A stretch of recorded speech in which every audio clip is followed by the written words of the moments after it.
Assalamualaikum warahmatullahi wabarakatuh. Bismillahirrahmanirrahim. Alhamdulillahi rabbil alamin, wassalatu wassalamu ala asyrafil mursalin Sayyidina Muhammadin wa ala alihi wa sahbihi ajma'in. Subhanaka la ilma lana illa ma 'allamtana innaka antal alimul hakim. ولا حول ولا قوة إلا بالله العلي العظيم.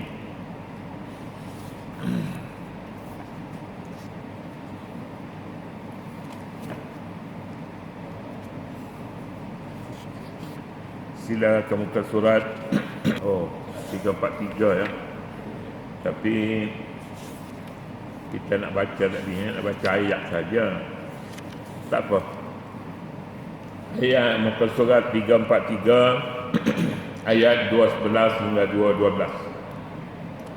A'udzubillahi minasyaitonir rajim.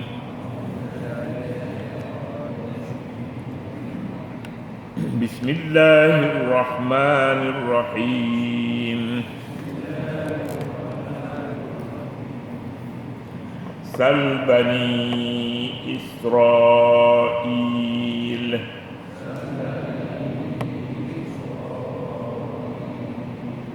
Kam atainahum min ayatin bayyinah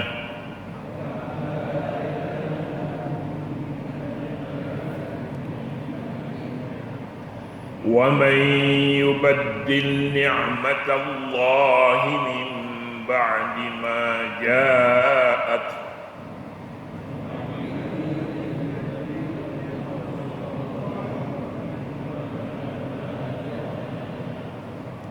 فإن الله شديد العقاب.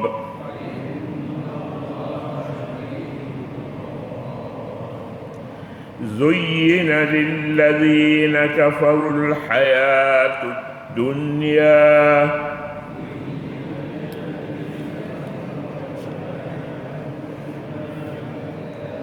ويسخرون من الذين آمنوا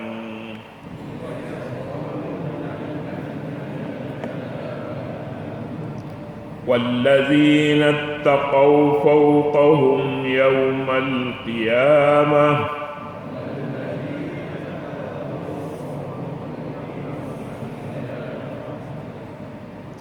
والله يرزق من يشاء بغير حساب.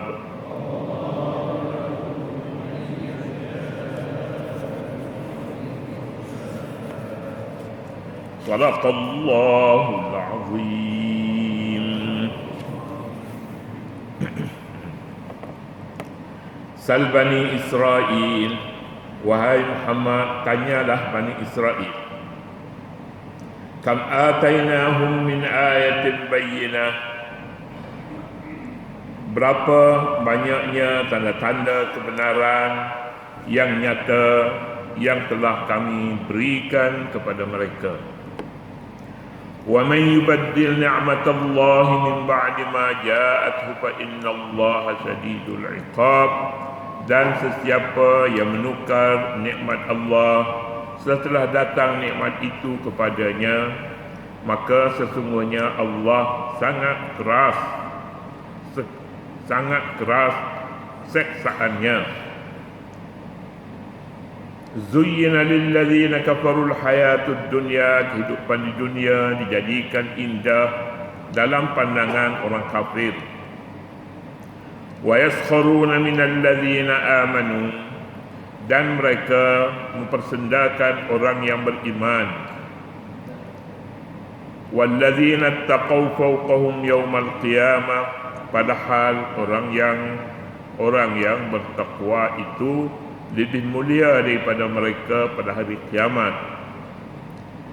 Wallahu yarzuqu man yasha'u bighairi hisab, dan sesungguhnya Allah memberi rezeki kepada orang yang dikehendakinya tanpa batas, bighairi hisab. Ayat menyatakan pada kita supaya kita bertanya Bani Israel. Bani Israel, siapa Israel? Kalau orang Yahudi ataupun satu kumpulan yang tertentu, maka namanya Israel. Negeri mereka pun Israel. Maka Israel di sini bukannya Bani Israel. Bani Israel lain daripada Israel. Israel nama Nabi Allah Yaqub alaihissalatu wassalam dalam bahasa asalnya. Dalam bahasa asal Isra maknanya hamba, Il Allah, Isr nama, Isr hamba Allah. Terjemah kepada bahasa Arabnya Abdullah. Bolehkah sebuah negeri diberi nama Abdullah? Tak mungkin sama sekali. Tak jadi nama macam tu. Tak ada negeri yang namanya Abdu, hamba Allah. Mengapa nama Allah negeri menjadi nama negeri hamba Allah? Kerana mereka taksub kepada Nabi Allah Yaqub alaihissalatu wassalam. Semuanya mendakwa bahawa mereka anak cucu Yaqub. Yaqub mempunyai anak yang ramai dan masing-masing mempunyai kekuatan masing-masing, berbeza antara satu dengan lain. Jadi cukuplah bagi orang yang mengaku bahawa diri mereka mempunyai keturunan kepada Nabi Allah Yaqub alaihissalatu wassalam. Yaqub, Nabi kita sallallahu alaihi wasallam, kalau nak kira daripada keturunan sampai kepada Nabi Yaqub juga, sampai ke situ. Al-Karim ibnul Karim Yusuf ibn Yaqub ibn Ishaq bin Ibrahim. Al-Karim ibnul Karim, orang yang mulia. Yaqub bin Yusuf bin Ibrahim. Yaqub ibn Ishaq ibn Ibrahim. Yaqub bin Ishaq bin Ibrahim. Sal Bani Israel kam atainahum min ayatin bayyinah. Wahai Muhammad, tanyalah Bani Israel. Khitab kepada Nabi Muhammad. Pada hakikatnya bukan Nabi Muhammad. Nabi Muhammad tidak memerlukan kepada keterangan itu, kepada keterangan Al-Quran itu dipersaksikan dengan mana-mana Nabi pun. Rujukan kepada Al-Quran adalah paling tinggi sekali, paling tinggi. Jadi Nabi kita SAW mengetahui perkara itu daripada wahyu Jibril yang disampaikan oleh Jibril alaihissalam.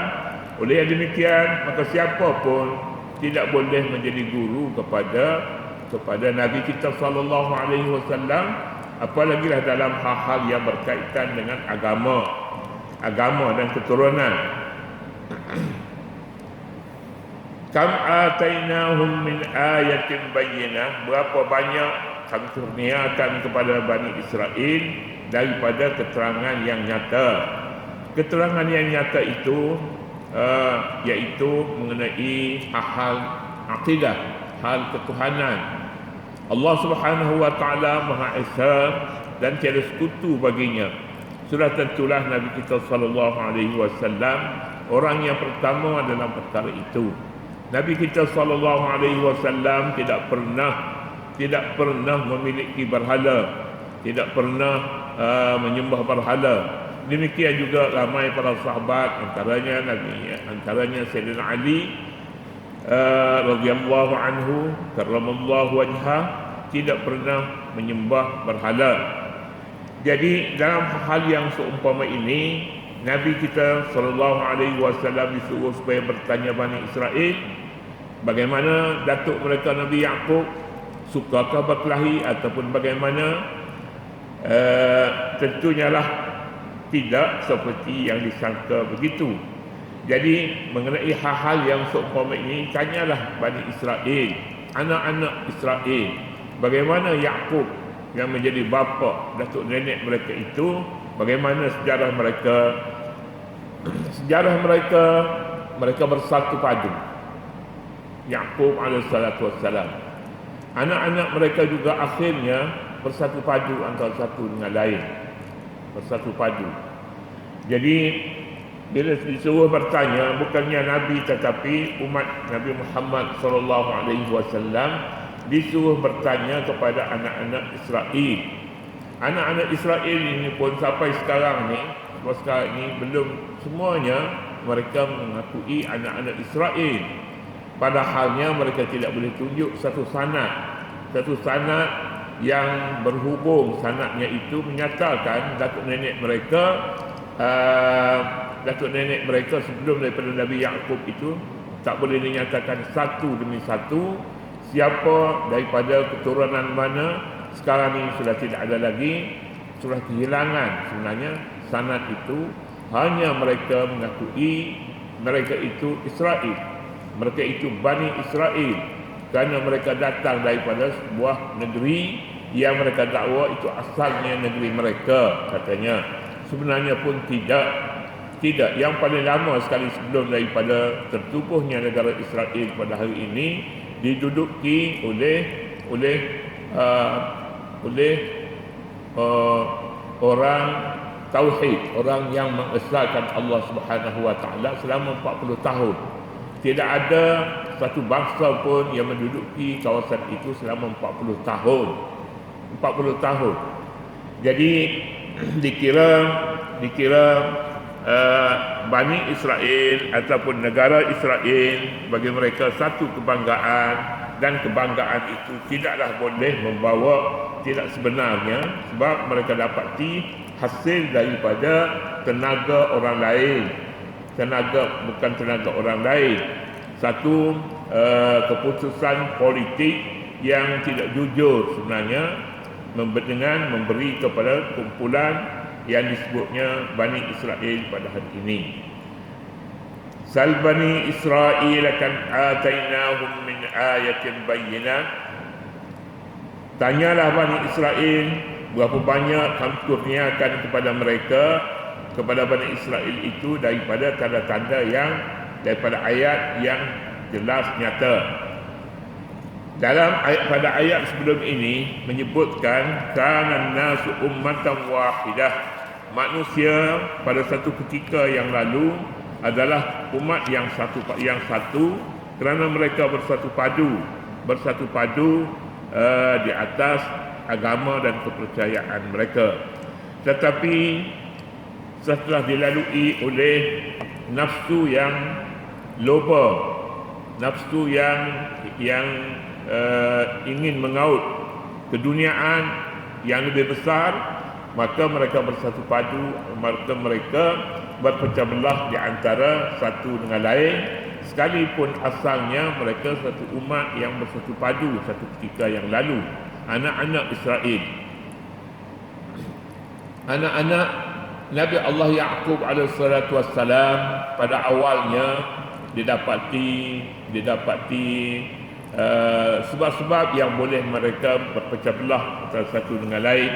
Tetapi ayat Al-Quranul Karim juga ada menyatakan bahawa pada satu ketika pula, iaitu sebelum daripada Nabi Allah Yaqub alaihissalatu wassalam meninggal dunia, mereka bersatu padu pada ketika itu. Jadi tak timbul masalah Israel ataupun anak-anaknya itu, anak-anak Yaqub menolak perpaduan. Itu tidak benar, sebab di dalam satu ayat ada menyatakan sebelum daripada mereka, anak-anak Nabi Yaqub meninggal dunia, Yaqub panggil anak-anak mereka supaya bersatu padu, dan mereka menyahut seruan bapa mereka Yaqub untuk bersatu padu antara satu dengan lain, iaitu tentang agama. Dalam agama bersatu padu di atas Islam. Dalam Al-Quranul Karim ada membuat seruan, ya ayyuhalladzina amanu taqul, ya ayyuhalladzina amanu dukhulu fis silmi kaffah, wahai orang-orang yang beriman, masuklah kamu ke dalam Islam secara keseluruhannya. Secara keseluruhan maksudnya di sini orang yang beriman masuk dalam Islam, artinya perkukuhkan iman kamu itu, tingkatkan kepercayaan kamu kepada agama Allah seluruhnya, keapatan seluruhnya, artinya bukan hanya masuk sebahagian daripada ajaran Islam, tetapi juga keseluruhan sama ada zahir dan batin, perkara-perkara dunia maupun perkara akhirat. Islamkan semua sekali. Islam akidah, Islam syariah, Islam akhlak, semua sekali ini hendaklah kamu memeluk masuk Islam. Itu satu nikmat. Kam atainahum min ayatin bayyinah, berapa banyak yang kami telah berikan kepada mereka tanda-tanda bahawa nikmat Allah itu banyak, antaranya nikmat menyatu padukan ataupun nikmat bersatu padu di atas agama tauhid, agama Islam. Wa man yubaddil ni'matallahi min ba'di ma ja'at fa innallaha shadidul 'iqab. Sesiapa yang menukarkan nikmat Allah setelah nikmat itu datang pada mereka, maka ingatlah Allah Subhanahu wa taala mempunyai kesaksaan yang tinggi, yang besar. Ancaman daripada Allah Subhanahu wa taala kepada mereka yang merosakkan perpaduan, terutama sekali Bani Israel yang disebutkan di dalam ayat ini, maka itu adalah satu perkara yang disifatkan menukar nikmat yang telah diberi Allah kepada mereka. Jadi kesimpulan yang diberi menerusi ayat ini, Islam satu agama kesejahteraan, agama kedamaian dan agama ketaatan yang tidak berbelah bagi kepada Allah Subhanahu wa taala. Agama ini saja yang menawarkan keamanan, kesejahteraan. Lain-lain agama tidak ada yang menawarkan begitu rupa, tidak menjadi suatu dasar.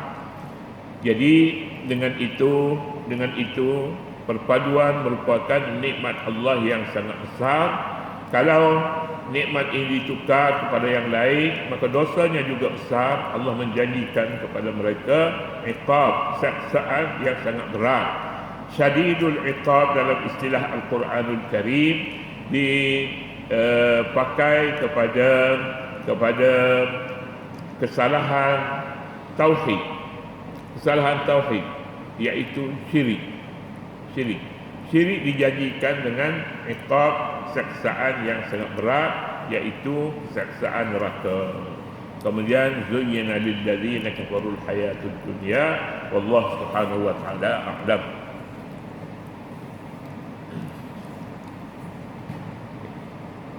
Doa. A'udzubillahi minasyaitonir rajim. Bismillahirrahmanirrahim. Allahumma rabbana la tuzigh qulubana ba'da idh hadaytana wa hab lana min ladunka rahmatan innaka wahhab.